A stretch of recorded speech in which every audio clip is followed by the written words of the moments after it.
All humans are equal and born free, यानी हर इंसान एक समान है और जन्म से स्वतंत्र।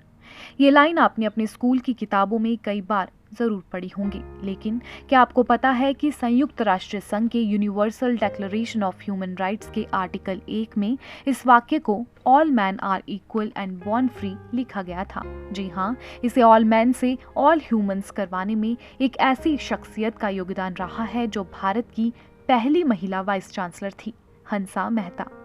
नमस्कार, ईटीवी पॉजिटिव भारत के पॉडकास्ट में आपका स्वागत है। आप वर्षा पंवर को सुन रहे हैं। आज के पॉडकास्ट में बात हो रही है हंसा मेहता की, जिसने महिलाओं को समान अधिकार दिलाने के लिए पूरी दुनिया से लड़ाई लड़ी थी। सूरत में दर्शन शास्त्र के प्राध्यापक मनुभाई मेहता के घर 3 जुलाई 1897 को हंसा मेहता का जन्म हुआ था। उनके नाना नंदशंकर मेहता ने गुजराती का पहला उपन्यास करण घेलो लिखा था। उन्हें बचपन से ही शिक्षित होने के लिए बड़ा प्रेरित किया गया था। अपनी ग्रेजुएशन पूरी करने के बाद वह पत्रकारिता की पढ़ाई करने के लिए इंग्लैंड गई और लंदन स्कूल ऑफ इकोनॉमिक्स में पढ़ाई की।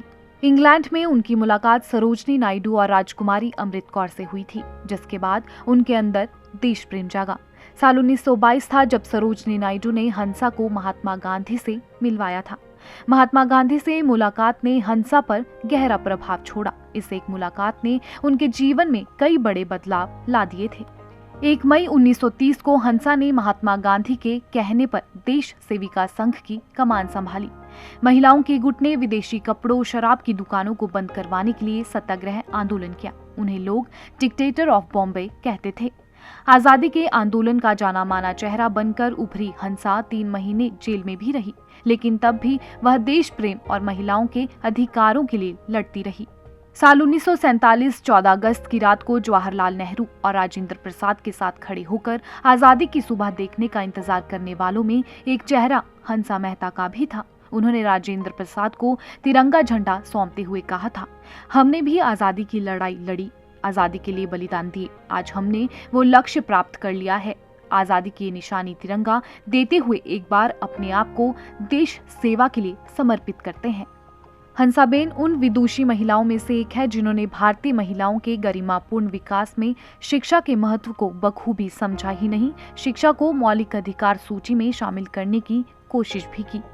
भारतीय संदर्भ में महिलाओं के सामाजिक और आर्थिक समस्याओं को जानते समझते हुए लड़कियों के लिए 14 वर्ष तक निःशुल्क और अनिवार्य शिक्षा की पैरवी की, जिसे हंसा मेहता समिति के सुझाव के रूप में जाना जाता है। साल 1949 में हंसा को बड़ौदा विश्वविद्यालय का वाइस चांसलर बनाया गया। वे देश की पहली महिला वाइस चांसलर थी। उन्होंने यूनिवर्सिटी में home science, social work, fine arts facility की स्थापना की ताकि शिक्षा क्षेत्र में बदलाव हो सके। अपनी एक रिपोर्ट में उन्होंने लिखा था, चाहे महिलाओं को कितनी भी आजादी मिल जाए, लेकिन पति और पत्नी के रोल अलग हैं। घर को सजाना, संवारना, संभालना महिलाओं के लिए हाई आर्ट है, लेकिन बिना शिक्षा के ये कर पाना कई महिलाओं के लिए मुश्किल है। हंसा मेहता ने अपने जीवन काल में 15 किताबें भी लिखी थी। उन्हें 1959 में पद्म भूषण से सम्मानित किया गया था।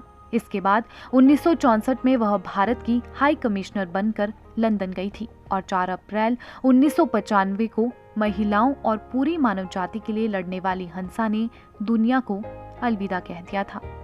हंसा मेहता ने अपने जीवन काल में महिलाओं को मताधिकार से लेकर घर से बाहर निकलकर शिक्षा प्राप्त करने के लिए कई लड़ाइयां लड़ी। ऐसी ही कई अन्य सशक्त महिलाओं के संघर्षों के फलस्वरूप ही आज महिलाओं को कई अधिकार मिले हैं और वे पुरुषों के साथ कंधे से कंधा मिलाकर चल रही हैं।